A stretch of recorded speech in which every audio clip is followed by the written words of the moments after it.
Pokud chceš tvořit videa na sociální sítě, už si začal nebo dokonce delší dobu přidáváš obsah jako marketing pro své podnikání, na 111% se setkal se střihem videí. Ten hlavní problém však je, že většina podnikatelů, koučů a expertů neví, jak by mělo vůbec po stránce střihu takové kvalitní business video vypadat. A častokrát to neví ani jejich editor, pokud vůbec nějakého mají. Proto jsem se rozhodl, že v tomto videu ti ukážu, jak by takové videa pro tvou značku měla střihově přesně vypadat. I když je více faktorů, které rozhodují o úspěchu tvých videí, právě střih ukáže, zda budeš působit jako amatér nebo jako někdo, kdo je expert v tom, co dělá. První dojem totiž je a vždy bude kritický pro to, jak si tě člověk v hlavě zařadí. Moc prostoru na sociálních sítích stejně jako v životě nemáš. Proto je důležité od začátku působit na úrovni. A pokud aplikuješ alespoň 50% z toho, o co se s tebou teď podělím, garantuji ti, že to bude mít pozitivní dopad i na tvé prodeje. Doslova pak tvé videa přestanou být vizuálně nudná, nezajímavá a tak, že si je splácel za 2 minuty. Naopak, budeš působit jako někdo,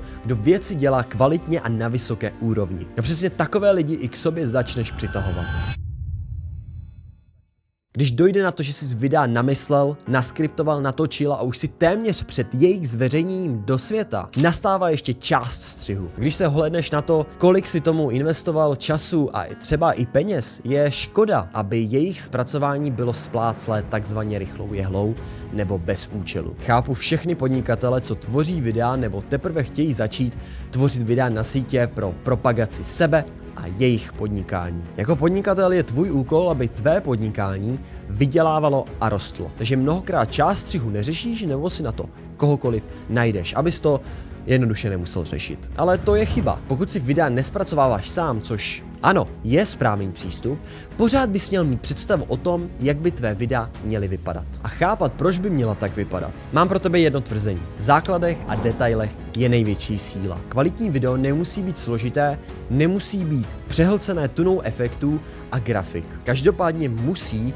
obsahovat povinné základy a chápat, proč jsou důležité. Sociální sítě a videa jsou hra s pozorností. A střih je ta část, kdy s ní dokážeš uměle pracovat. Proto než začneš videa stříhat, urči si, jaký bude jejich účel, koho by měli přitahovat a co by měli způsobit. Tomu pak přizpůsob i jejich zpracování. Když to máš, můžeme se posunout na povinné základy. Za prvé, tiché mezery. To jsou části v tvém neupraveném záběru, kde nemluvíš nebo kdy se přeřekneš, či to, co nechceš použít. Tohle vždy by mělo jít pryč a zůstat ti pouze čisté věty, které na sebe hezky navazují. To je tvá vrstva 1 a základní kámen. Následně se často přidávají takzvané zoom iny a zoom outy. Je to efekt, kdy se záběr přiblíží nebo oddálí. To použiješ zejména na začátku videa a třeba na jeho konci. Dále na slova, na které chceš dát důraz. Tím zajistíš, že video nebude statické, ale bude už takhle dynamičtější. A právě dynamika videa je důležitý základ. I když většina nechápe jeho účel. Dynamika videa určuje, jestli video bude rychlé nebo pomalé. A právě toto souvisí s pozorností. Jednoznačné pravidlo není, závisí to od tvé značky a cílovky. Každopádně rychlejší dynamika víc zaujme. Proto ji používej spíše u Instagramu. Naopak u YouTube to může být spíše pomalejší, protože je video delší a člověk vědomě vidí, že video nebude 10 až 30 sekund, ale 10 až 15 minut pro příklad. A pokud chceš, aby tvé videa vypadaly kvalitní a profesionální, poslouchej teď dobře. Tím největším základem u business videí je, že méně je často více. To zejména u efektů a grafik. A právě vizuální efekty, přechody mezi jednotlivými záběry a takzvané B-roly jsou také důležité. B-roly jsou samostatné krátké videozáběry, které používáme pro vizuální ukázku toho, o čem zrovna mluvíme. Všechny tyto věci nám jednak udržují pozornost a určují dynamiku. Jednoduchá poučka je drž se toho, co sedí ke tvé značce. Více přechodů, efektů a B-rollů rovná se více dynamické. Ale pozor! Jak jsem říkal, někdy je méně více. Naopak nepoužívej to, co k tvé značce vizuálně nesedí. A tohle jsou přesně základy, které budou držet pozornost tvých diváků. Mimochodem, pokud chceš ode mě pomoci s budováním tvého YouTube a Instagramu, plus už vyděláváš kolem 250 000 plus měsíčně, ale chceš se dostat na 500 000, tak mrkni na první odkaz v popisku. V dnešní době už je standard využívání titulků ve videích. Zejména kvůli tomu, že mnoho lidí sleduje videa bez zvuku a tak tím zvyšuje šanci, že si lidé zhlédnou i tvé video. To jsi jistě už slyšel. Tohle platí ale zejména na Instagramu nebo platformách s krátkými videi. Možná se ptáš proč? Protože 90% lidí jde na sociální sítě bez účelu. Zabavit se, zabít nějaký čas, psát si s přáteli a tak dále. Nemají úplně myšlenku, jo, jdu se vzdělávat nebo podívat se na nové video od tohoto člověka. Prostě sleduješ videa a něco tě zaujme a něco ne. Proto na těchto platformách používáme titulky a na YouTube ne, protože tam si člověk jde poslechnout video více vědomě. Navíc má sluchátka nebo již zaplý zvuk, protože 15 až 60 minut sledovat něco bez zvuku asi nikdo nebude.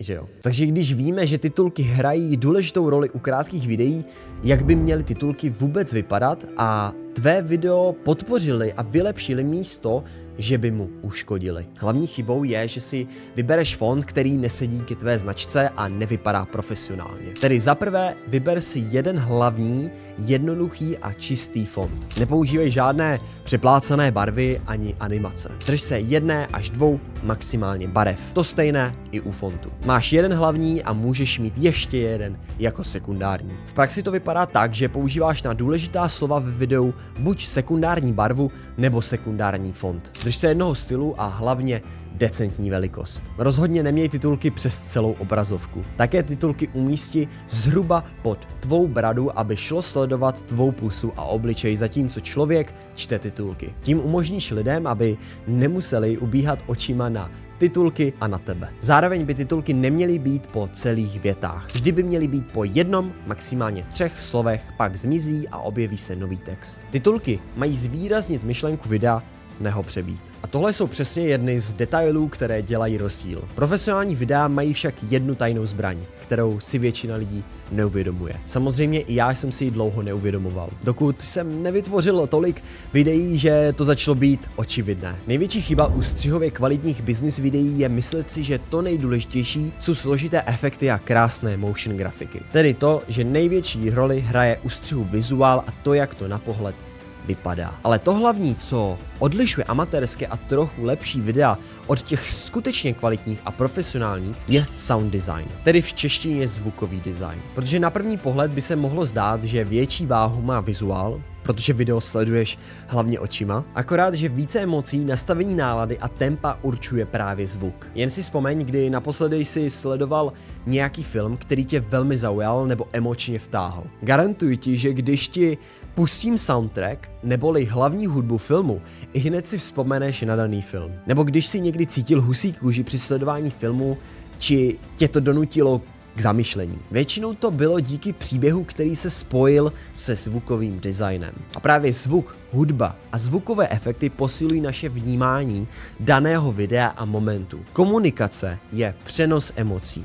A komunikace je zvuk, takže de facto zvuk je přenos emocí. Proto by měla hudba v pozadí videí odrážet náladu a tempo daného videa. Dám ti jednoduchý příklad. Dal by si k videu do pozadí energickou a radostnou hudbu, když by někdo ve videu zrovna brečel? Ne. Řekl by si, že je to divné. Naopak, když někdo brečí a dáš tam nějakou smutnou, hlubší hudbu, pravděpodobně to zesílí tvé vnímání dané situace, posílí to na příběhu a ty si to jednak více zapamatuješ. A právě k zvukovým efektům mám pro tebe geniální příklad. Určitě si v životě viděl alespoň jeden horor nebo strašidelný film. Teď si zkus vybavit ty strašidelné části, kdy už si jasně věděl, že přichází něco špatného. Slyšel si zvukové efekty, které napovídaly, že něco přichází, zvyšovalo se napětí a v hlavním momentu se zvuk razantně zvýšil.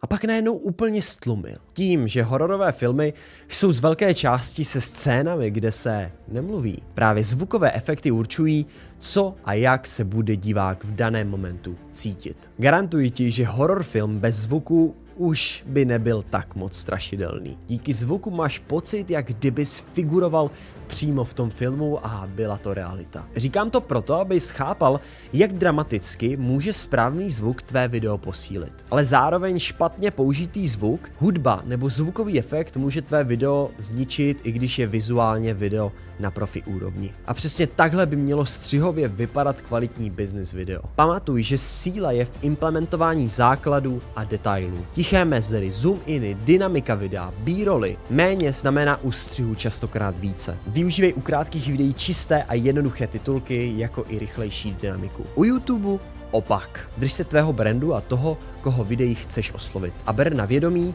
že zvukový design může být tvá tajná zbraň. Taky využij. Kvalitní business video tedy obsahuje vědomý střih, který určí dynamiku, tempo, vizuál, náladu příběhu nebo hodnoty, kterou prezentuješ správným směrem. Cílem tohoto videa jsem chtěl, abys chápal, co skutečně dělá rozdíl a co naopak ne. Plus si jasně dokázal rozlišit, jak můžeš svá videa posunout na další level. Pokud bys měl zájem se mnou spolupracovat na růstu tvého podnikání skrze Instagram a YouTube, plus už vyděláváš kolem 250 000 plus korun měsíčně, ale chceš se dostat na 500 000 až 1 milion korun měsíčně, podívej se na první odkaz v popisku. Doufám však, že jsi z tohle video užil a že ti předalo maximální hodnotu. A pokud tě zajímá, jak se naučit jako podnikatel natáčet profesionální videa na sociální sítě, tak se podívej na tohle video jako další.